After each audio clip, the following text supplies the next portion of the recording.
नमस्कार। जो भी मेरे देश के लोग, मेरे भाई मित्र, इस देश को बदलने की सोच रखने वाले लोग इस वीडियो को देख रहे हों, वो इस वीडियो को ज़्यादा से ज़्यादा शेयर करें, क्योंकि जो आज का हमारा मुद्दा है बड़ा ही खास है।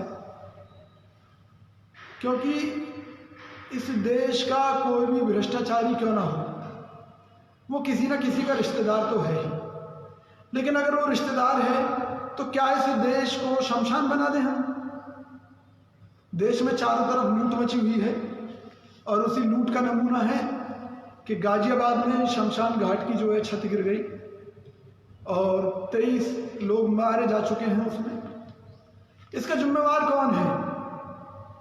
प्रत्यक्षदर्शी बताते हैं कि जब छत गिरी तो चूरे चूरे में तब्दील हो गया सारा लेंटर जो है, यानी कि उसके अंदर मिलावट थी, उसके अंदर घूसखोरी थी। हो सकता है कि उसमें कुछ भ्रष्ट अफसरों ने भी पैसा खाया हो, लेकिन ठेकेदार की आत्मा कहाँ मर गई थी?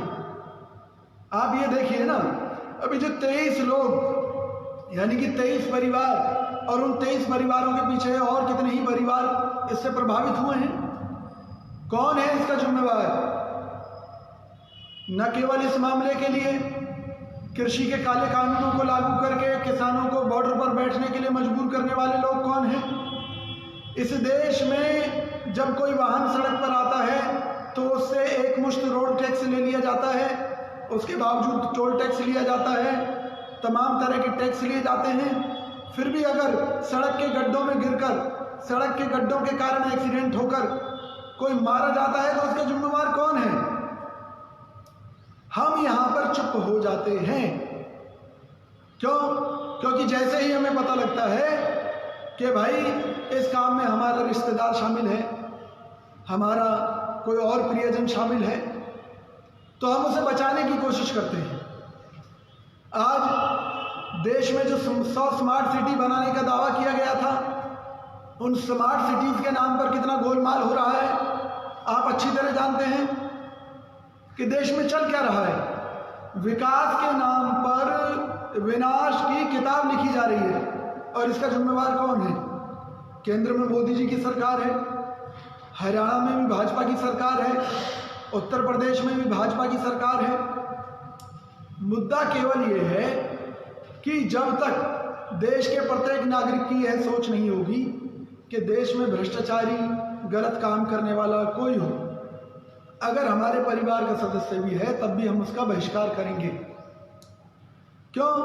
परिवारवाद, आज देश में परिवारवाद की बात करते हैं लोग, लेकिन अपने परिवारवाद को भूल जाते हैं। आप देखिए ना, देश को लूटने के लिए आपका परिवारवाद है और दूसरे का नहीं है। तो जब तक देश में एक बदलाव नहीं शुरू होगा तब तक इस तरह की घटनाएं घटती रहेंगी। कहीं पुल गिरते रहेंगे, कहीं शमशान घाट की दीवारें गिरती रहेंगी, कहीं छत गिरती रहेंगी।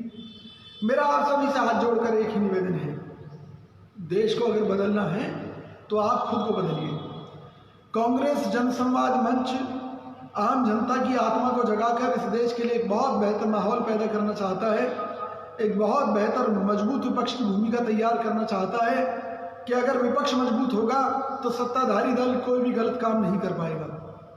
अगर विपक्ष यानी कि आप और हम मजबूत होंगे तो कोई भी स्मार्ट सिटी के नाम पर हमें चूना नहीं लगा सकेगा। आज ना शुद्ध हवा है, ना पीने के लिए पानी है। जो हालात हैं वो दिन प्रतिदिन भयावह होते जा रहे हैं। लोग कानून व्यवस्था को लेकर भी उंगलियां उठाते हैं, लोगों को न्याय नहीं मिल पा रहा। तो आखिर कैसे मिलेगा? जब तक हम लोग इस तरह की बातों से अलग हटकर देश के लिए अपनी एक सोच नहीं बनाते कि चाहे भ्रष्टाचारी कोई भी हो, चाहे हमारे परिवार का ही क्यों ना हो, हम उसका बहिष्कार करेंगे। जब तक हम ये शपथ नहीं लेते तब तक इस देश में बदलाव होने वाला नहीं है। कांग्रेस पार्टी, कांग्रेस के नेतागण हमेशा से इस बात के प्रयास करते हैं कि इस देश को एक नई दिशा दी जाए। माननीय राहुल गांधी जी चाहते हैं कि देश में एक नया बदलाव हो, लेकिन कहीं ना कहीं जो एक भ्रष्टाचारी वर्ग है वो उनके रास्ते में अड़ा हुआ है, नहीं चाहता। भाजपा जैसी पार्टियां अपनी ITI सेल पर बहुत मोटा खर्चा करती हैं, उनका मकसद क्या है? सरकार के विकास को बताना नहीं है, केवल राहुल गांधी जी की छवि को खराब करने के प्रोग्राम चलाना है। तो कैसे ये देश आगे बढ़ेगा?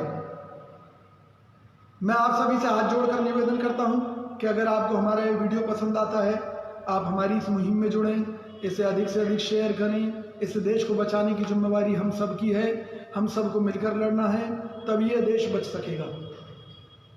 हमारे YouTube चैनल कांग्रेस जन संवाद मंच को भी आप सब्सक्राइब करें, अधिक से अधिक इस मुहिम में जुड़ें, अधिक से अधिक लोगों को जोड़ें। याद रखिए, इस देश को वही देश बनाना है जिसके लिए भगत सिंह जी कुर्बान हुए, जिसके लिए चंद्रशेखर आज़ाद कुर्बान हुए, जिसके लिए देश के हजारों लोगों ने बलिदान दिए। मंगल पांडे आप जानते हैं किस तरह से उन्हें उड़ा दिया गया। तो आज इस देश को बदलने के लिए बहुत ज़रूरी है कि हम सब एकजुट हों सामाजिक मुद्दों पर। इस देश को, इस समाज को, इस देश की व्यवस्थाओं को कोई लुटेरा लूट ना पाए, चाहे वो हमारा अपना ही क्यों ना हो। इन्हीं शब्दों के साथ जय हिंद, जय भारत।